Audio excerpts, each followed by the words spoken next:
Hey, Lecrae, how are you doing, man? I'm doing wonderful. Thank you for asking yourself. Man, I'm doing good, man. Thank you for doing this morning. I know you were just in Chattanooga last night, man. So I'm sure the night after is Yeah. always hard, man. Oh yeah. So we you keep it moving. You keep it moving. I could be uh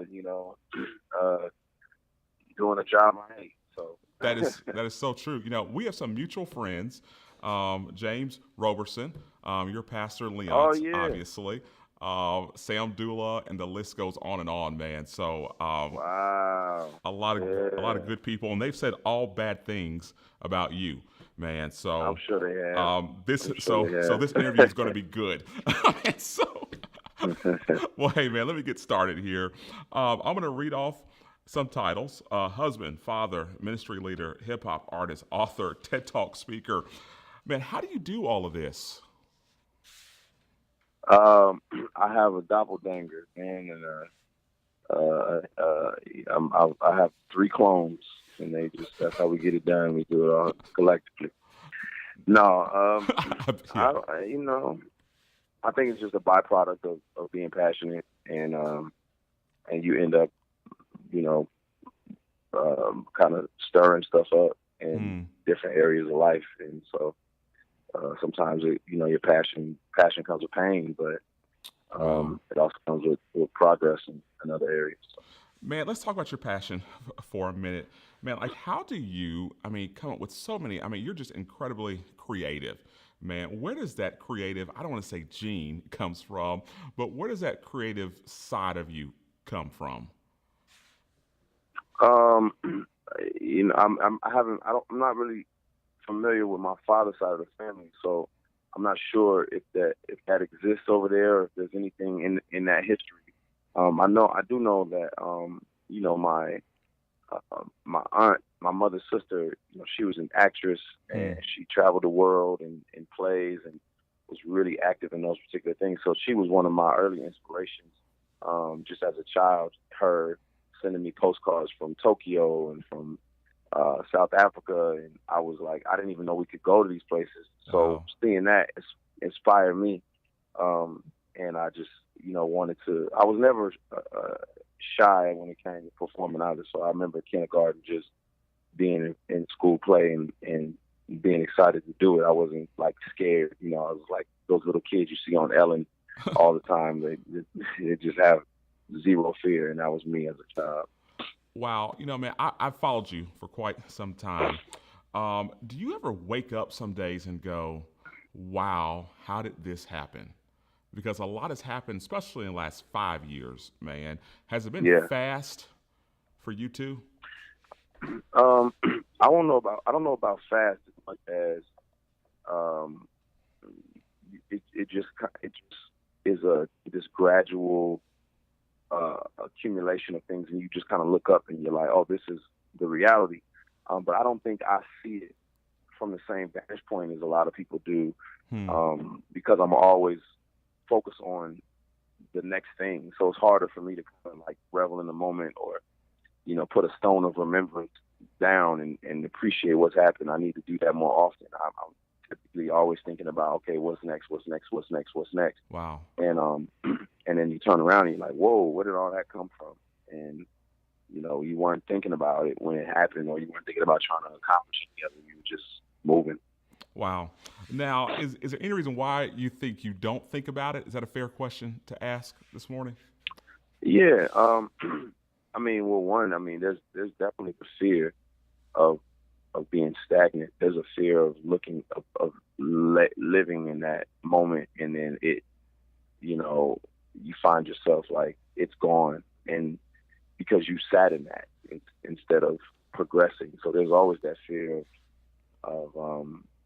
you can say, man, I was such a great father to my 2 year old, and then you look up and he's like, wait, he's five. I didn't. When did he turn Wow. 5? Yeah, I You get know, that. you know. It was, so there's always that fear. No, I totally get that. Man, you've been very vocal about culture lately. Why did you feel the need to speak about social issues, that have come up, such as racism, which I've admired, by the Yeah, way. But why did you feel the need to say, yeah. hey, I got to do this? Um, well, so one there's a long story arc to this one. Um, so one thing is, I mean, obviously, growing up a black man in America, there's just unique experiences that I've encountered. My mother was grew up in the civil rights era. She drank out of colored water fountains. That's Hmm. not going to have an impact on Right. me.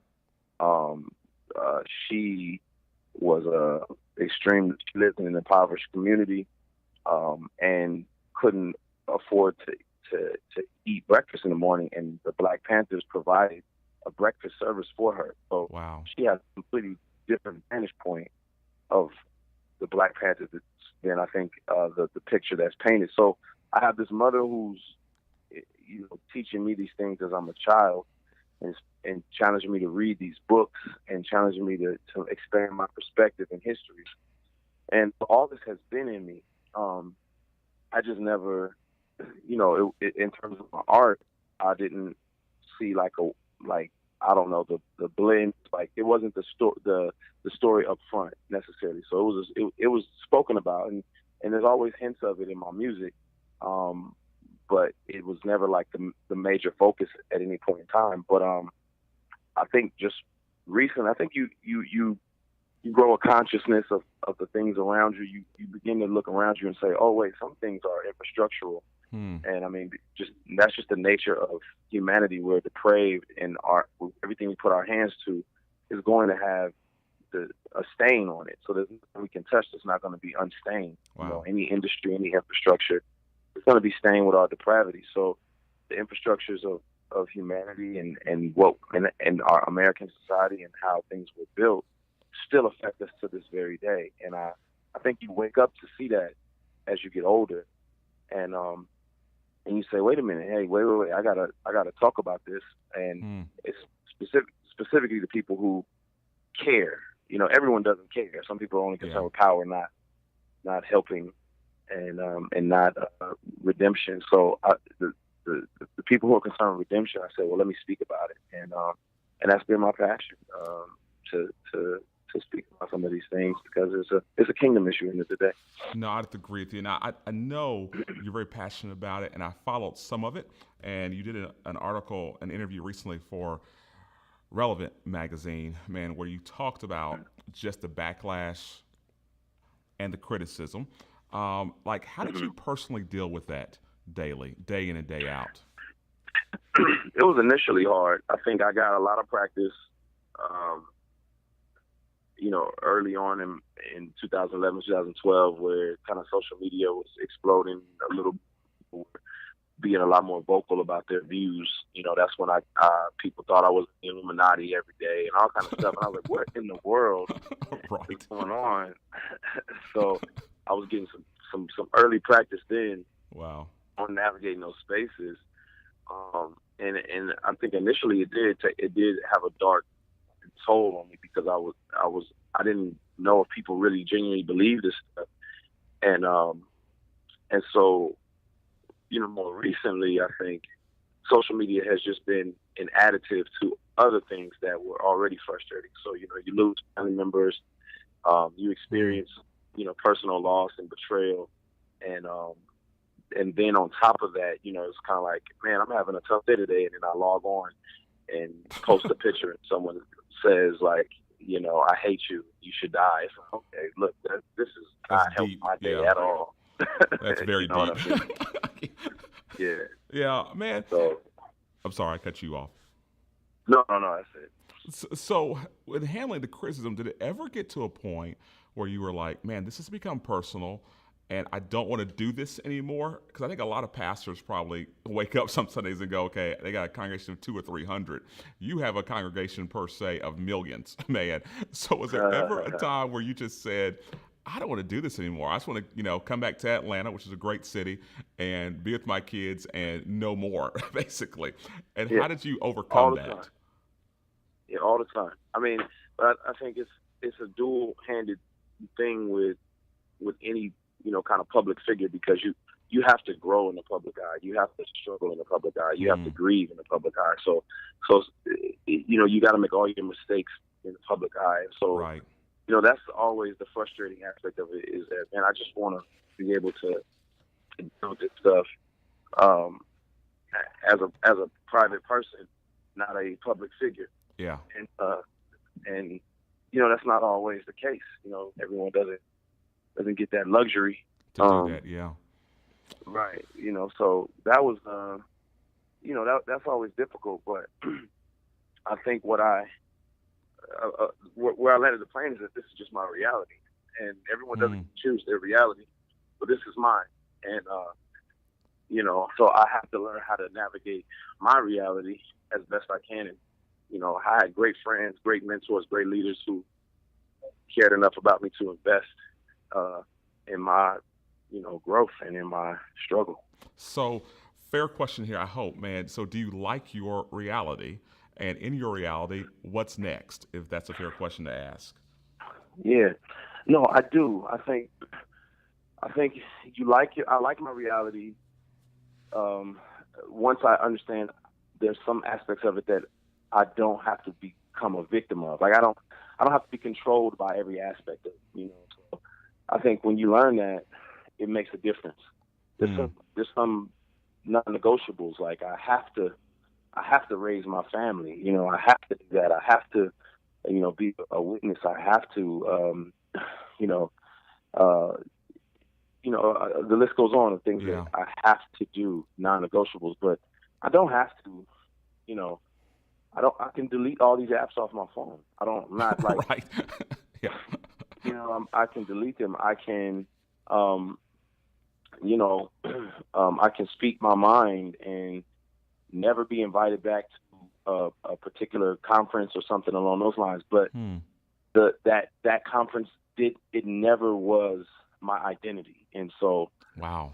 Just realizing those are some of the things that I can, those are the realities that I can live in, and that's okay. There's some things that I can't negotiate, I can't mess up, but there's other things that are kind of like, man, I got to be on the right side of truth on these particular things. Wow, man, 2 more questions and we're done, man. What's next? Because a lot of our people in our audience want to know that question. I did not want to ask that question, by the way, but it was the number one question. So what's next? And finally, who inspires you, man? Yeah, I want to continue writing. So I think I plan to kind of gather my thoughts and perspective and write. But I'm also working on an album that I plan to release soon and very soon. And so it's I'm excited for people to get music. I think music has been the platform that's helped people know my voice and what I have to say. And so I want to continue doing that. And just being a healthier person. I think I can always put out material and speak and go places, but more than that, I need to be healthy, emotionally, mentally, spiritually, before I can engage any of those type of things. So that's been the focus as of late, is just maintaining a healthy life. Wow. And next to God, who inspires you, man? Man, it's seasons of people. I think there's been different seasons. I think Martin Luther King was very inspiring for me over the last year. Guys like you mentioned, Leon's Crump, Sho Baraka, those have been guys who've inspired me. Tom Skinner has been a voice of inspiration, though he's not here. And so those have been, Carl Ellis and James White. Those have been 2 great people that have inspired me. And so, but I think really, really recently, it's been my close friends, B.J. Thompson and Adam Thomason. Those guys have inspired me because they have pursued me. They have challenged me. They have not let me fall by the wayside. They have not let grief or despair overtake me. And they have, kind of like Moses, they held my arms up in the battle, and I'm a better man because of it. Well, man, I got to tell you, you listed a lot of great men who I know personally, and they're all great. And I got to tell you that you inspire me, man. Oh man, And it means a lot. I just thank you for your time. You're in the middle of a tour, which is hard to do these type of interviews. And so, man, just thank you for giving us the Yeah. time this morning, man, in the middle of a very busy season. And if I could just Oh yeah. pray for you, if that's okay, man. Sure, sure, sure. And once again, thank you for your time. God, thank you for Lecrae. Lord, I just ask you put a hedge of protection around his wife and his kids this morning. God, they bear the brunt of a lot of scheduling stuff and all this stuff that's going on called ministry, which is exciting, but at the same time, there's a high price to it as well. And God, I pray, Lord, that once it's all said and done and Lecrae gets to go back home to the people who love him the most, that you will give this time back to him times 10.